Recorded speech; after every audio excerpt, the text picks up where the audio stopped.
So yeah, does anyone want to start with any questions?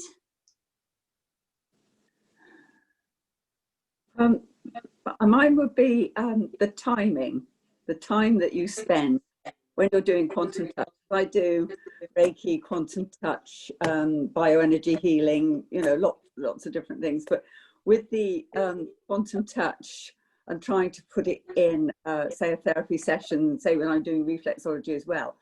I find it very difficult to know how long to stay in a certain position, you know, or what I'm treating. So how can you tell? Is there any way you can tell the feeling, the energy building and building, but how long do you sustain it for, really? Yeah, so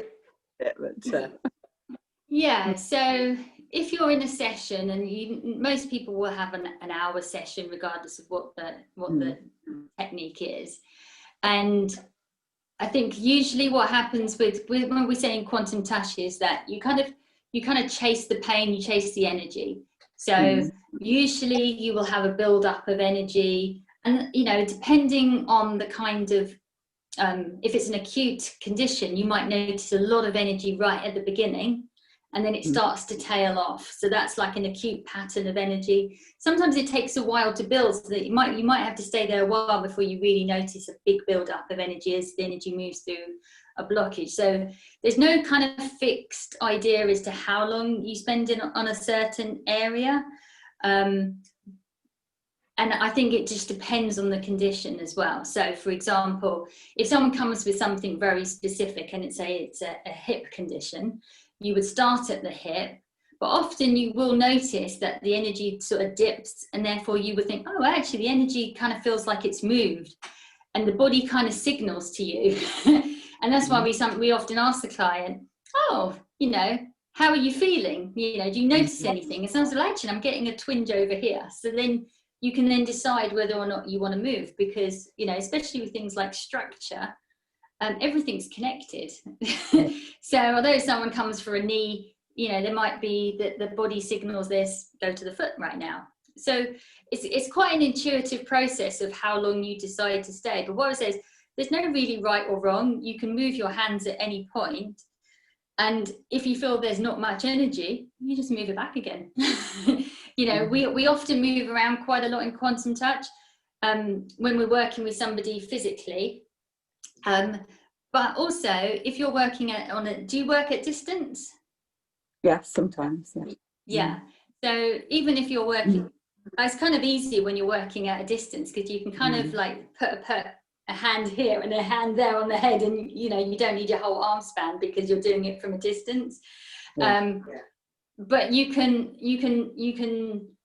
I always recommend to people when I'm teaching level 1, I often say, you know, just move around, especially because you'll be quite surprised as to where the energy actually is. And often, because I work very much with the emotions behind a condition, even though someone might come for, say, even a foot, I would move to the heart. If it felt like there was an emotion behind it, or there was a resistance to something, I might move to the heart area almost straight away, or I might move to like a certain chakra straight away, because that's the underlying thing with the condition.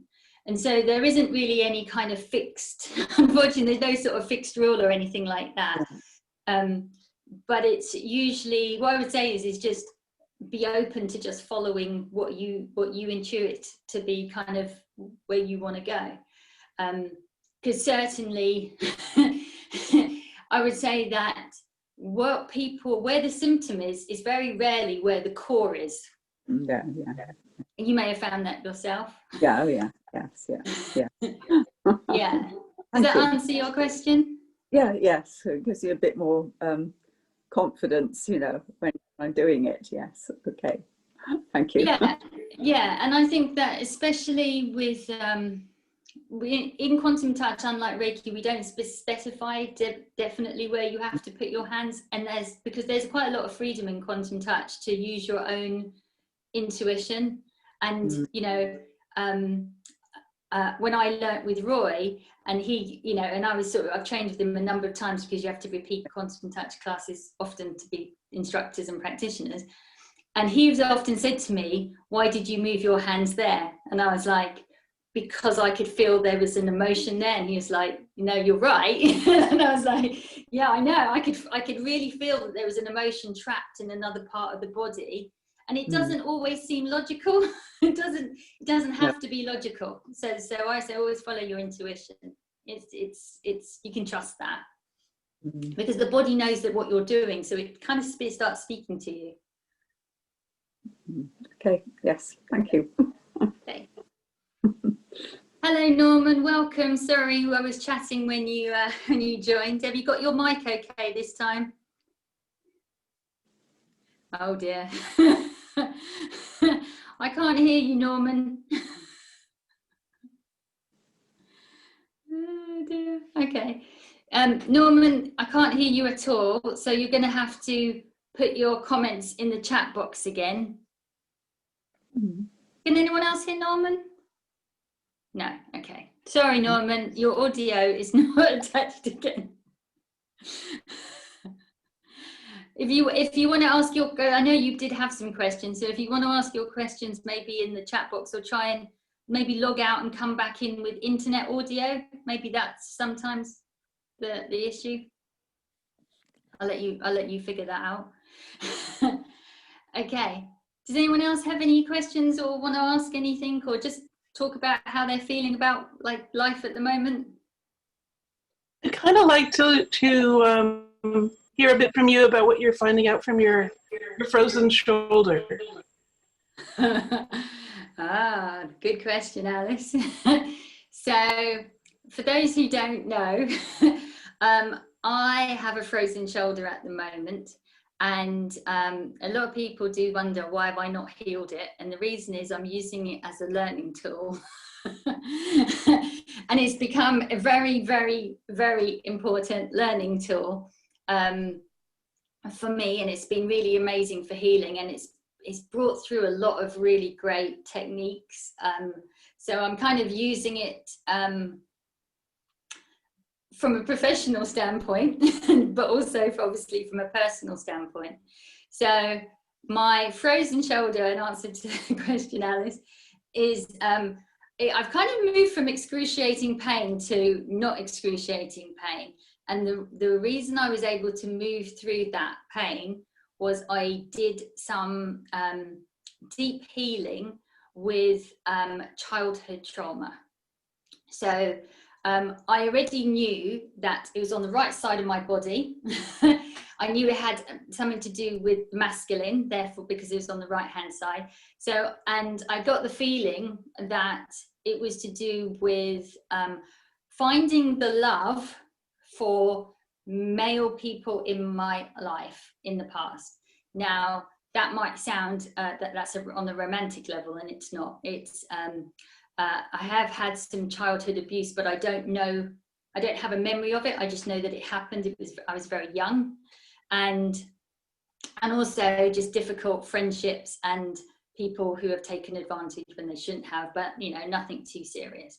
But I had thought I'd done all the healing work on that, and I hadn't. And so when I realized it was a frozen shoulder, the recognition is that actually all I'd done was I'd hurt myself exercising. And the frozen part of it was that my body, and I would actually say my mind, overreacted to the trauma, which it always does. It overreacts to the trauma. It created a protective shell around my joint, which is what's creates the frozen shoulder. And that protection is actually what's hurting me now. And this is a pattern in my life, that protection to an original trauma. And so I recognized very quickly that I'm hurting myself, yet again, from my reaction to something rather than the actual original thing that happened in my life. So I've done some very deep work. And had anyone heard of, now I always say, I pronounce it wrong, I'm sure, but I call it Ho'oponopono, but it might be pronounced Ho'opono. How do you pronounce it? I don't know. Ho'oponopono? I don't know. Ho'oponopono, yeah, I call it Ho'oponopono. Yeah. So, I hope I'm pronouncing it correctly. I think it's Ho'oponopono. If there's anyone Hawaiian on the call, they can correct me. So I did some Ho'oponopono. So has people done this, but has anyone else done this before? Yes. Yeah, okay. Yeah. So for those who don't know it, it's a Hawaiian technique, and it is a beautiful healing technique. And I've done it maybe 20 years ago, but it was very different this time. And I'll give you the short version of what happened. So the technique is you say to effectively you're saying to someone else, but eventually you realize you're saying it to yourself. I'm sorry, please forgive me, I love you, thank you. Okay. And when you do this, you can imagine the other person in front of you, and you say it to them, and then you imagine them saying it back, and it kind of goes back and forth a bit. And it's about kind of it's about taking responsibility, but not taking blame. There's no blame in this. And so I have done this before. It's been really lovely. It's been very emotional. But this time I realized I needed to go back and do the process with the person who inappropriately touched me at a very young age. I had to do it with my dad. I had to do it with people who came on to me who shouldn't have done. And I've got a long history of this, so I had a few people to go through. And this time when I did the healing, when I did that, I'm sorry, please forgive me, I love you, thank you, I had a lot of resistance, by the way. I should mention this, Alice. I really didn't want to do this, but I knew it was my way through, so I did it. And for the first time, when I heard it coming back to me, I'm sorry, please forgive me, I love you, the difference is that I could actually see through the personality of the person to see God, or the higher self, if you like, or the most beautiful part of them shining through. And it was more like the God self said, I'm sorry, please forgive me, I love you, I'm just having experiences through you. And it was a very, very deep moment, and it was a really amazing healing. And the only reason this hasn't completely healed now, so that was the big difference from going from excruciating pain to not too much pain. But the reason that it's not gone yet is that the universe wants me to embody that love a little bit more fully. So I've still got a bit way to go to embody that a bit more. But it opened up my heart space from quite a protective need to protect myself into this really big open heart that said, I don't need protection. I don't need it. My mind thinks I need protection, but I know I don't. And it was a really powerful moment for me. So I won't bore you with all the other details. So I think my left knee is doing the same thing as your shoulder. So do I need to know exactly who I'm talking to do the Ho'oponopono? I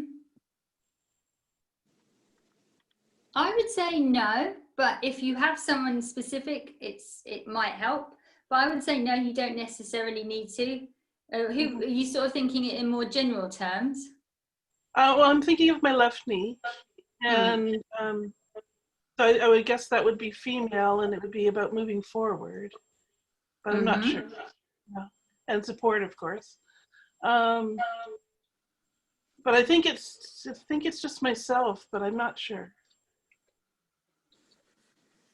So okay. I would start with myself, I guess. Okay. Give me 1 second. Do you want me to quickly tune in and see? Oh, I'd love that. Thank you. Okay, 1 sec.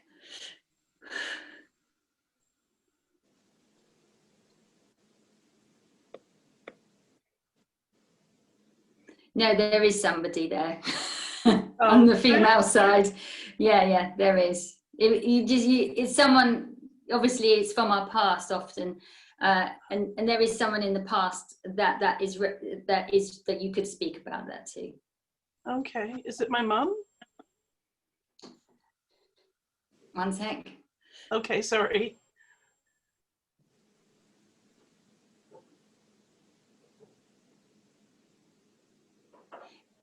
Yes, for your mum, and there's another woman that's showing up, but I can't see the relationship at the moment because I've just done a quick tune in. There is another figure, and it does seem like it's not a young person. It seems like it was more like, again, it's more of a like a motherly figure. Okay, thank you. Okay. Norman, I think you had some comments, so let me just see, because I know that you're muted. Let me see if I can just get to the chat and see what you were saying. How far back?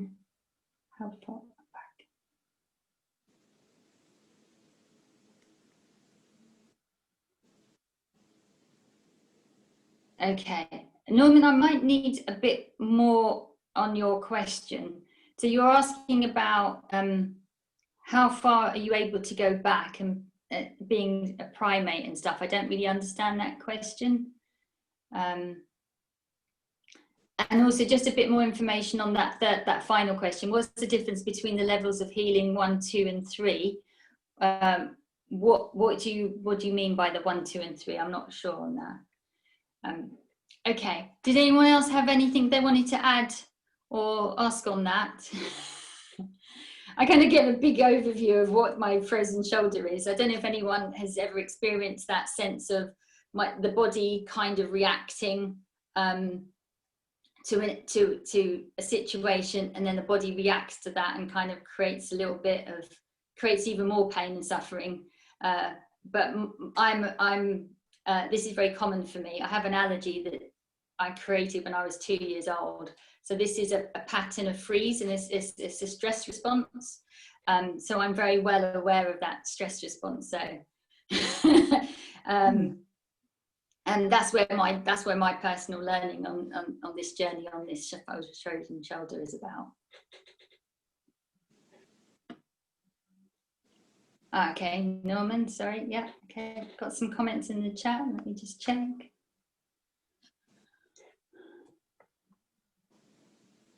Okay, Carla, okay, so teeth problem. Okay, do you want to say anything more about that, Carla? Do you have a question about that I can help with? If you have, just pop it in the chat. Okay, so Norman, I'm going to try and answer your question. I'm not entirely sure. I'm still not 100% on what you're asking, but I think what you're asking is that you're saying, if you're able to regress, how far in time are you able to travel? So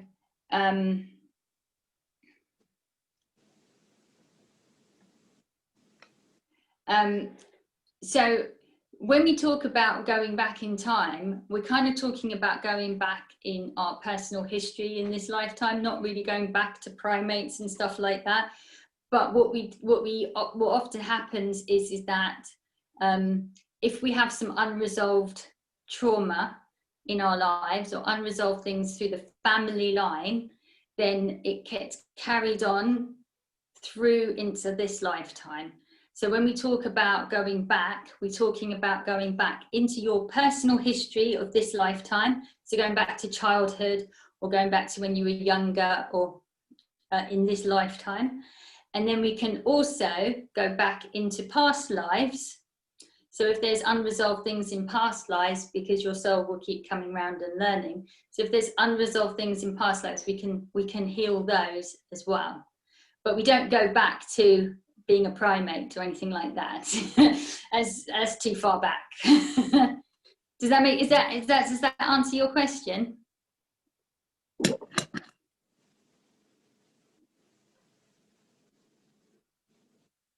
Just put the answer in chat. I'm not sure if I've answered your question, so let me just see.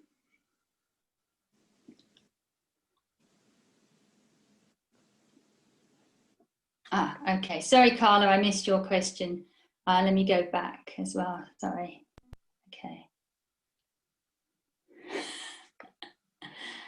Okay, Norman, I've answered the question. Okay, great. So Carla, let me just find your question. Okay. And Linda as well. Okay, so can quantum touch help diminish chronic nerve pain from an incomplete spinal cord injury? Yeah, so quantum touch is really good with everything, really. So it's really good at reducing pain, but also it is you know, anything can really on the healing, in healing is possible, is the way I would say. Anything is possible, but there's often a learning that goes with it, and there's often, you know, we have to have a certain openness and a certain, we don't have to believe everything about quantum touch, but we have to have an openness to the healing. So people often ask, can you regrow cartilage? You can do all kinds of things. The body is able to heal it's got such intelligence, so the body's ability to heal is amazing. It knows what to do to heal. And so in terms of what's possible, kind of anything is possible. But we all have the way I look at it is that we all sometimes have things to resolve and things to understand, and sometimes it's not physical. So we have a physical symptom, but it's not physical. So sometimes, you know, and I wrote an article in Quantum Touch newsletter about this, is that, you know, often we come and you say, well, we want to heal this particular physical condition, but actually what actually needs healing is emotional. And so sometimes we have to look at both of those in combination as well. But in terms of what is possible, many things are possible. But, you know, we say in Quantum Touch, you know, even though you might come to me for a Quantum Touch session, I'm not the one doing the healing, I'm facilitating that. It's the person's own body, it's the person's own mind, body, spirit that does the healing. So we can only go at, we can only go so far as to what the person is wanting to, able to, and is able to heal at that moment. And sometimes it takes longer and sometimes it's quick. So it depends. But is it possible? I believe it's possible. I believe everything is possible. Does that answer your question? Oh yeah, so Carla, yeah, everything is possible in the quantum touch, in the quantum field. Yeah. So, and let me just relate to that as well. So we, you know, in quantum terms, you know, we are living in the quantum field of all possibilities. All possibilities are available to us. And when we're talking about setting an intention in quantum touch, why do we set an intention, or why do you set an intention for anything, even outside of quantum touch, is of all the possibilities that exist in the universe, we're kind of pointing a finger and saying, we want that one. We want this for ourselves, right? This beautiful one, that's the one we want. So it's a refining of our focus and our attention, and we're putting our energy onto that possibility. So you know, there are lots of possibilities, so you can use intention for anything in life, for health as well as for everything else. And I kind of like to think of it as a smorgasbord of wonderful things that we can choose from. In the infinite realm, what would we like? And the only thing that stops us from really dreaming too big is our minds. So, you know, you know, the mind says, oh, well, that's not realistic. Or, yeah, but do you really want it? And you can't really have it. And are you really going to be able to appreciate that? And have you really got the talent for this? And the mind is what stops us from dreaming really big. But the universe doesn't have that problem. The universe says you can pick from anything. It's all available. So really it's for us to sort of focus on where we direct our energy to, where we focus on, and the positive thing that we want, we focus on that. I use intention, not just in healing, I do it for everything. I use intention for everything. Parking spaces, how much I want to pay the electrician who's just fixed my lighting. I use intention for everything. This is what I want from the universe. This is how I want. I pick from the universe. So yeah, you can have fun with intention as well. You can do it for health, but you can do it for anything. Okay, so just going back to the chat for a second there. Does anyone want to comment on that? Does anyone have anything to add about when they've used intentions and how it's worked or not worked? And then you say you have to embody it after you do the energy work, then you embody it.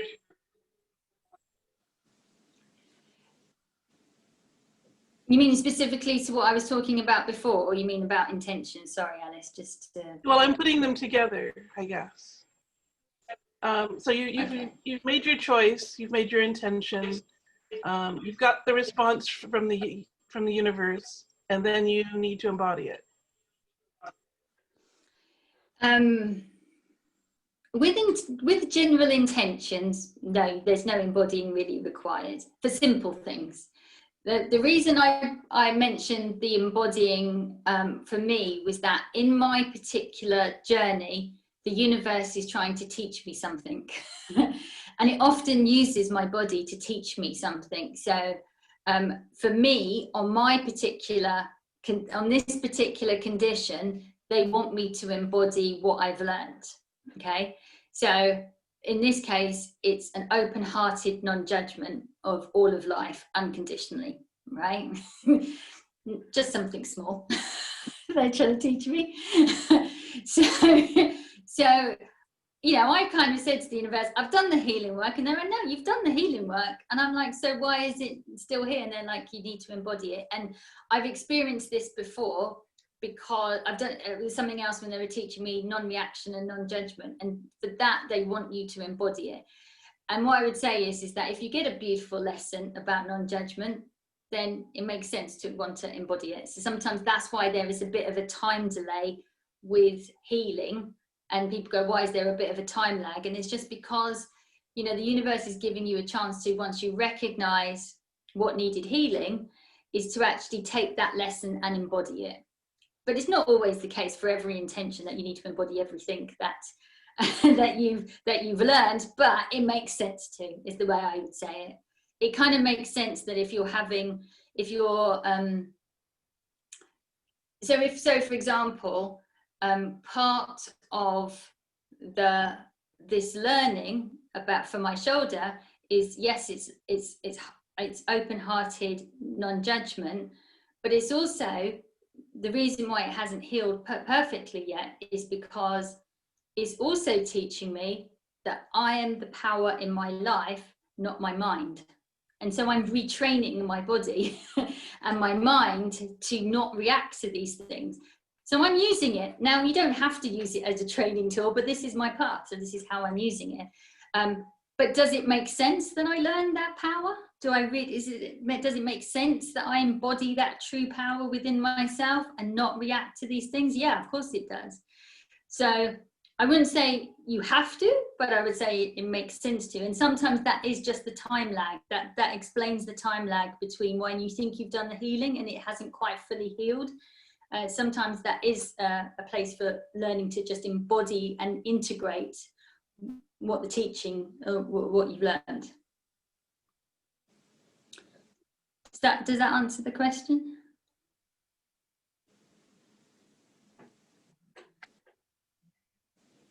Yeah, okay. Does it? I can't hear you, Alice. I'm just, you give me a Yes, okay. Yes, thank you very much. Yeah. Oh yeah, okay, cool. All right. Carla, I'm really sorry. You said you asked a question five chats back, but I can't find it. I keep trying to go back and find it. If you can put it back into the chat box, that would be super helpful for me. Oh, Norman, who is they? Oh, so the they that I'm referring to is, I mean, I just kind of call it the universe, but you know, whether you call that guides or spirit or your higher self is giving you this learning. I kind of call them a plural because I kind of say I'm getting a learning from the universe. So the they is the universe, but it's I have a guide who I sort of say, what's going on here? And called Elizabeth, some of you may already know, and I talk to her and she'll say, oh, this is the learning that's still there. But so the they is, I just refer to universe, higher self, spirit. I kind of lump everyone and everything into the same category. It's just life trying to teach me something. Okay, so Carla, sorry, I saw that you've written something in there, sorry. Okay, yeah, so that's a good question. So Carla's just asked, is the right, regarding the right shoulder, could it be related to experiences of your ancestors on the father line? And I mean, I haven't actually gone back into the ancestors, but yeah, it's very much possible. Let me just check.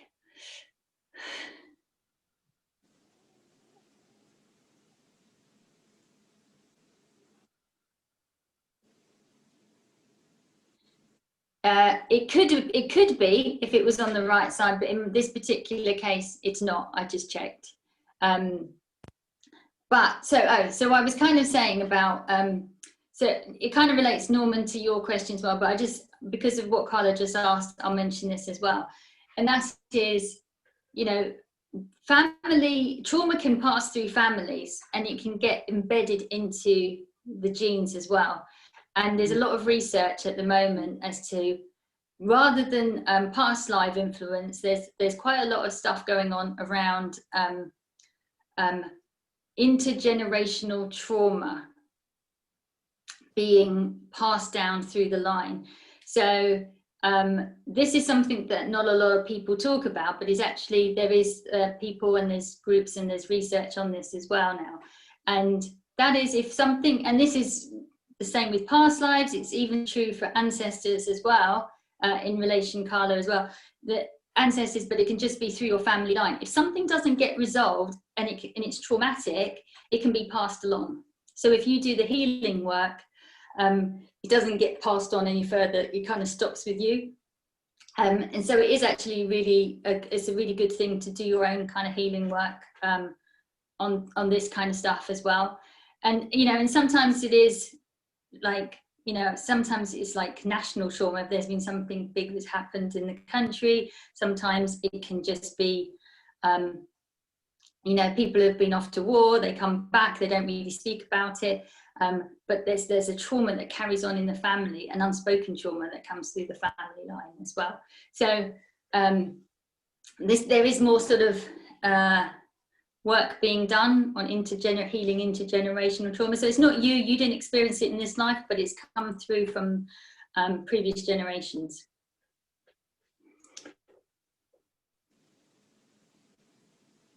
Okay, so let me just have a look in the chat box.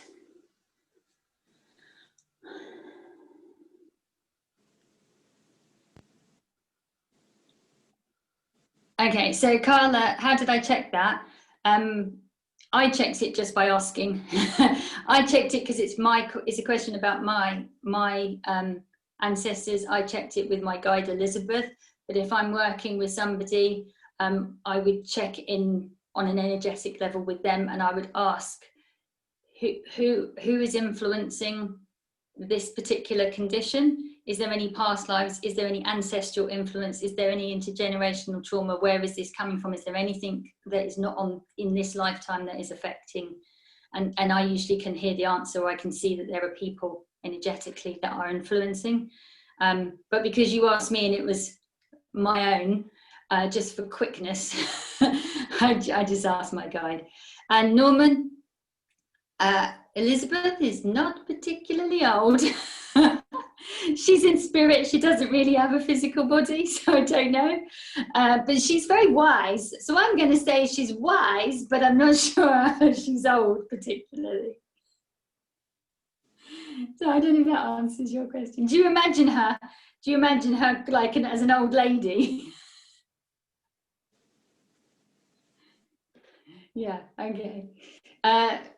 When she made herself known to me, I was trying to find her name and I couldn't figure out what her name was. And she showed me a picture of Elizabeth Taylor in the film International Velvet. But I think that's more so that I could identify her rather than that's what she looked like. Okay, so, right. Let's just see anything else in the chat. Okay, so Carla's just asked the question about guides. That you could, Carla's saying she cannot feel hers, but how do you get in touch with your guides? So does anyone else on the call have experience of communicating with their guides or would like to? No? Okay. All right. So, all right, I would say it's a process. The first part of the process is the wanting. Okay, Linda, great, yeah. So the first part of the process is to want to. Sorry, was someone speaking there? No, okay, sorry. Okay, so the first part is the wanting, the desire to be in contact with your guide, and then you know, sometimes the next step you can kind of ask for the name to come to you. Sometimes you might ask for a sign. And there's a book that I first read, called Ask Your Guide by Sonia Choquette. And that's how I started. And it was just, she sort of guides you through sort of asking various questions. And what I say is it's just usually over time, the more you ask, the more communication that you're able to get. So yes, I can write down the name of the author for you in the chat when we finish, just I'll remember. So it's a process of getting to know, you're welcome, getting to know the guide, and it takes a while. If you're like me, I got the name and then shelved it for ages. But now the way that I would say is that if you ask the universe a question and you ask your guide a question, they do their very best to answer you every time. They'll answer you. It's just our openness to receive that information. So often it is just a case of practicing the openness, the stillness, the quietness, because, you know, anything, and this is true for quantum touch or any kind of energy healing, and for those of you who do any kinds of energy healing, you may know this too. You don't always feel it straight away. It takes time to adjust to like the subtlety of the frequency, the subtlety of the energy. We're so used to our really dense world where everything is really, really hard and heavy and it's really visible. And you kind of, when you start to do energy work, you're not sure if you're feeling anything. It's really subtle.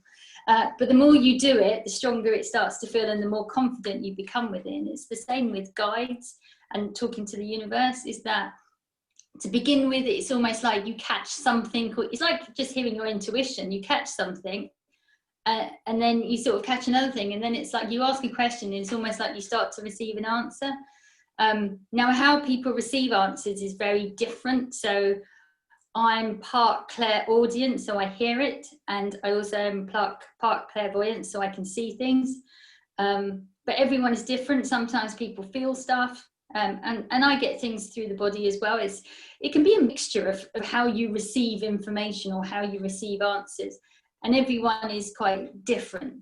So yeah, so you could see it, you could be really visual. Sometimes you feel it, sometimes you can smell something going on, and there are lots of different clues. And for me, I'll tell you something, a nice thing is that one of the things that I didn't realize to begin with is that my guide, Elizabeth, because I love music, used to communicate with me through music. So she'd send me songs on the radio, or important times in my life, I'd hear a certain song and it would make me feel better. And for ages, I didn't click that it was her sending me songs. And when she first used to come through very, very strongly, I always heard this one song. So when I'd be doing quantum touch, and it's when I started doing quantum touch and I started to reach the higher vibrations that my connection got a lot stronger, because it opened up a lot of my abilities. I used to hear, now this shows my age, so we'll see if anyone else remembers this. Do you remember from the 70s, maybe 70s or 80s, it was a children's show called The Littlest Hobo? It's about a dog, a bit like Lassie, who would go from town to town and help people. And she would play me that song, from the theme song from that TV show. And that was her introducing herself to me all the time. And after a while, I would think, why does this song always appear when I'm doing a quantum touch session? And it was, my guide giving me this song to say, I'm here, I can help. So, you know, if you have these abilities and you have this openness and a willingness, often these things, you know, just develop over time. So hopefully that answers that question. And let me just check.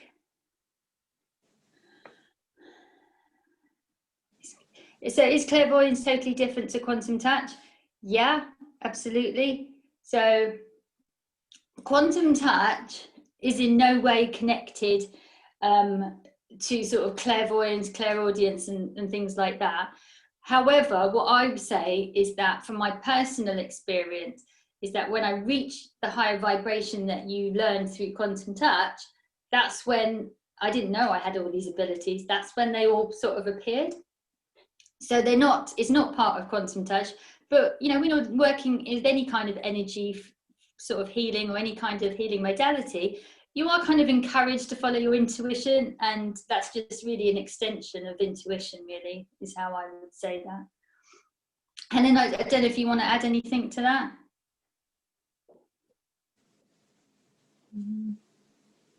No, okay, all right. So yeah, hopefully that answers your question there, Carla. Let me just check.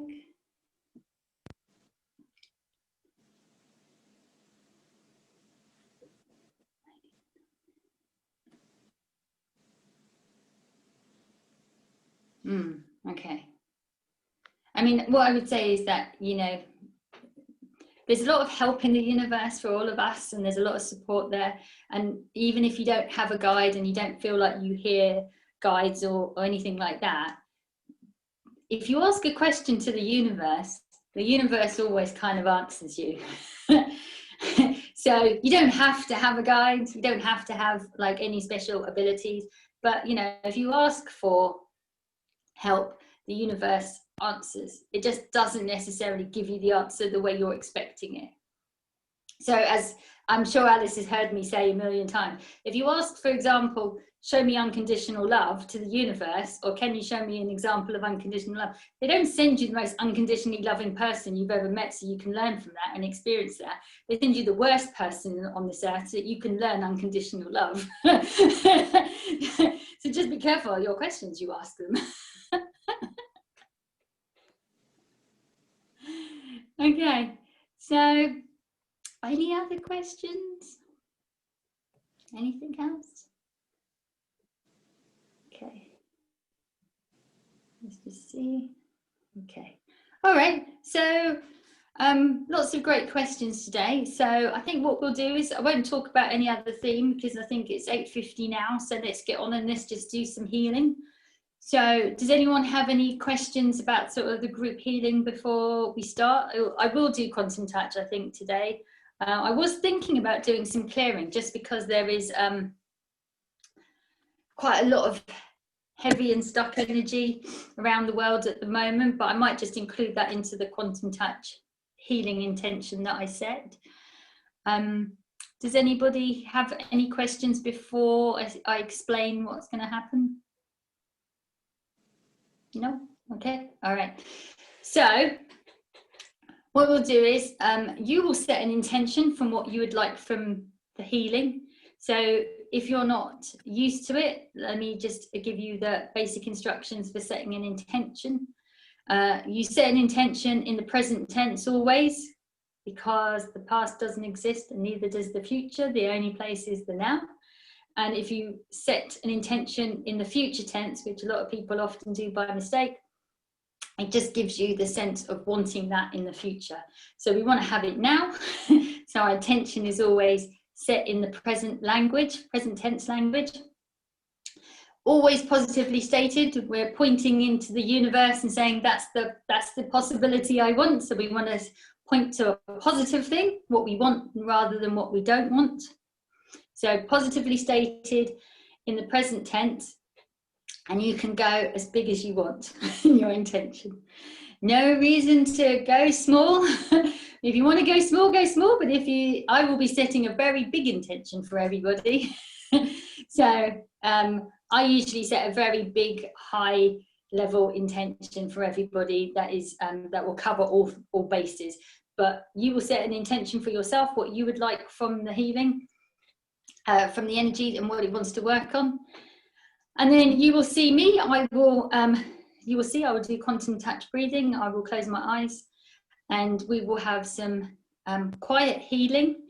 Unless the only thing that will break that quiet, peaceful, lovely healing is if I decide to do any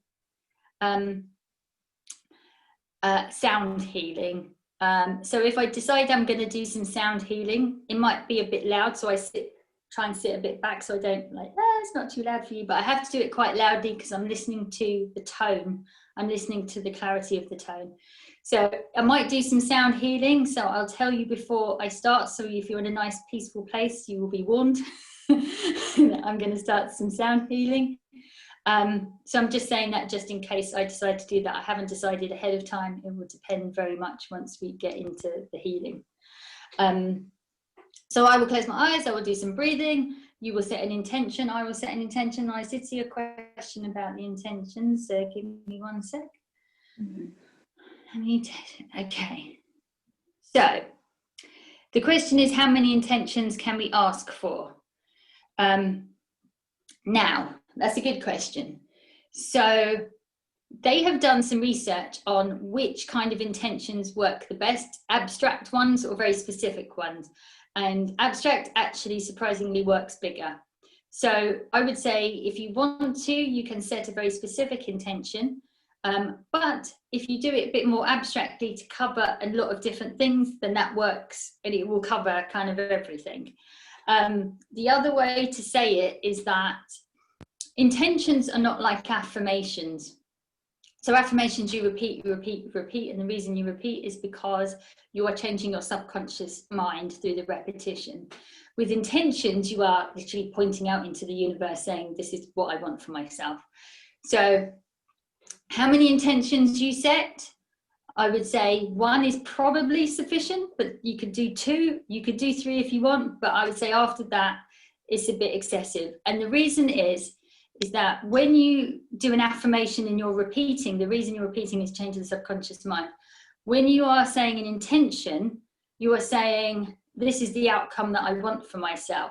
Now, if you were to repeat that intention, so we don't repeat intentions, we don't keep repeating that intention, or we don't keep adding lots in, because after a certain point, it starts to feel like there is a sense of lack. And lack is not a place where you create from. So you don't want to say, I'm missing this in my life, I'm missing that, I need this, I have that. That's the wrong vibration for manifestation and creation. So we want to just set an intention with a lot of faith and trust that we've asked the universe, this is the outcome that I wish for myself. We've pointed to it energetically and said, this is the outcome I want. And then we leave it. And the leaving part is very important when we set an intention. We don't keep returning back to it. So that's why I just wanted to clarify that, because in terms of affirmations, we repeat, and people think, oh, well, the more the better. When it comes to intention, less is better. Okay? Does that answer your question, Carla?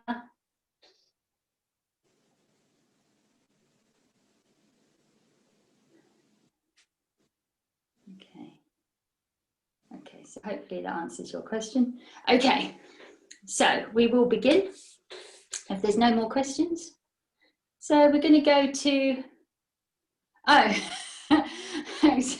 sorry, okay, as long as you're happy, Carla. Okay, good. So we're going to start and we'll go to, so it's about 5 to 9 now. If everyone's okay to go to 10:09. If you need to leave the call, because you need to leave because of the time, then please do, that's absolutely fine. Otherwise, at the end of the 15 minutes, we will just return back and just check in and see if anyone has any comments or any questions or anything they want to share from that, and then we will finish the call. Okay, is everyone happy? Give me a thumbs up. Okay. Hey, cool. All right then. Okay, so we'll begin. So you might want to start with a deep breath. It's always a good place to start from in terms of relaxation. And then you want to set an intention for yourself, and I will set an intention for the group too.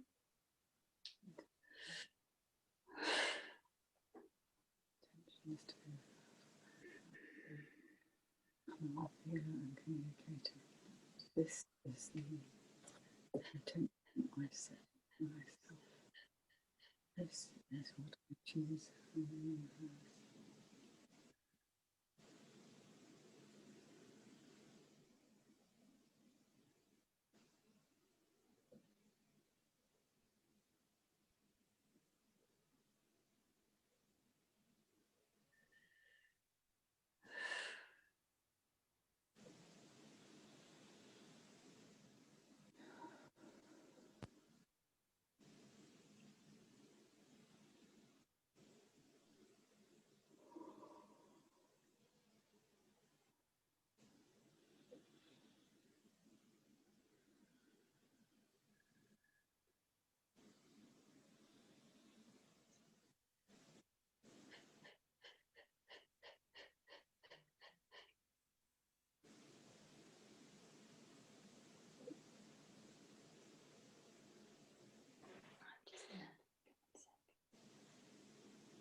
Okay, so I'm going to do a little bit of sound healing.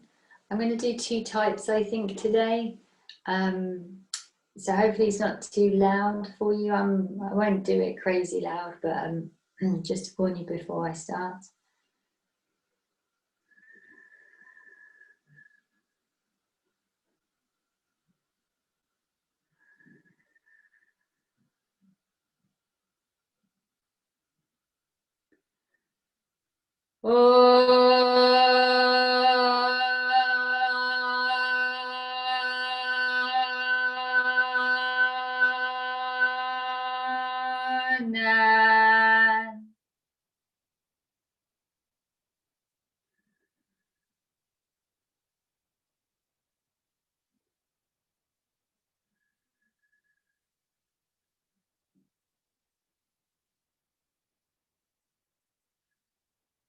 I think I'll do it 3 times.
Okay, so I'm just going to do a different kind of sound healing now.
Okay, so I'm going to do that 2 more times.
And just the final time.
Okay, so I'm just going to blow this last sound, and this is the 528 frequency, which is the frequency of love. I'm just going to blow that, and that will be the end of the healing.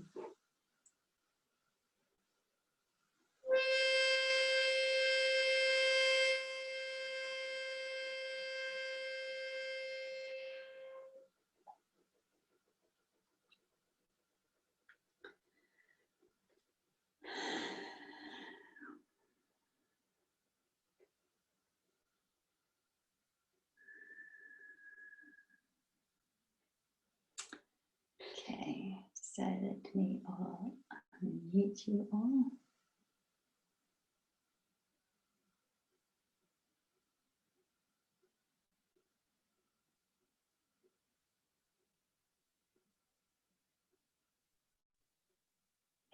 Okay, so I've just sort of put you all on unmute unless you want to be muted. So just to sort of see how you're feeling. How was that for you? If anyone wants to comment. or ask anything from that. It's only obviously 15 minutes, so it's not a full session or anything, but welcome any comments or any questions. Yeah, okay. Make sure I'm not missing any questions.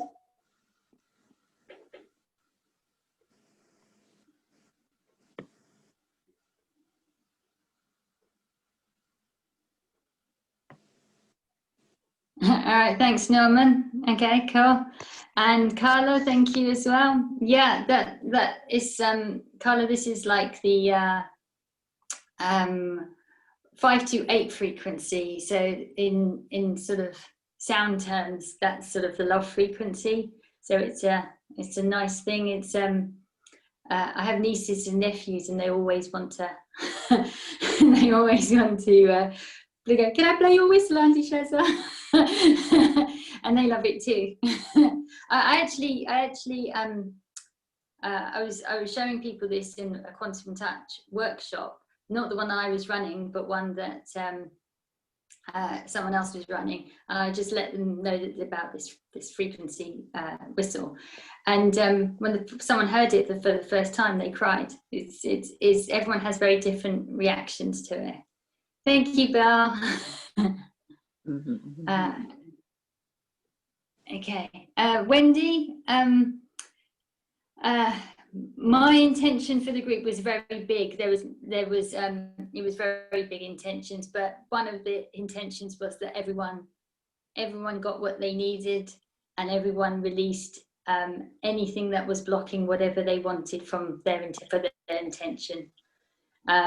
But there was other things in there. I set very big intentions, so there was a lot of intention around peace, letting go, releasing any stuck energy, releasing anything that was blocking, and anything. And the intention was, in the most beautiful version of that is just to find the truth and love and peace and their essence of their true nature.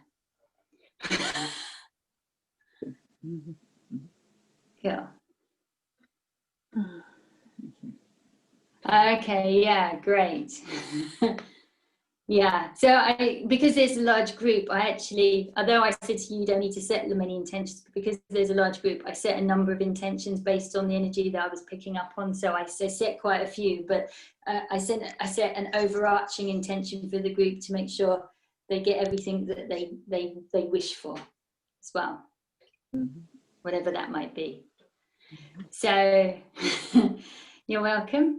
So that's the end for today. So I hope the new people have enjoyed it and you will join again. And thank you to everyone who regulars. Thank you. I really appreciate you showing up every month. And thank you. And yeah, if you know anyone else who would like to join them, please invite them along. At the moment, the same Zoom link works for December as well. But in January, I'll start a new link. But you can use the same link, but if you're on the newsletter email out, I usually send the email newsletter out on the 1st or the 2nd in time, and then I send another reminder about this call as well. So in case you lose the link, it's on the website as well. It's on my website as well under video resources. Just go to the one that says about the free healing call. The Zoom link is always there, or I usually post it on social media too if you want to join again. But yeah, hopefully you've enjoyed it, and thank you so much for everyone's questions today as well. And so yeah, really great to see you all. Thank you very much. That's it. All right, thank you. Bye.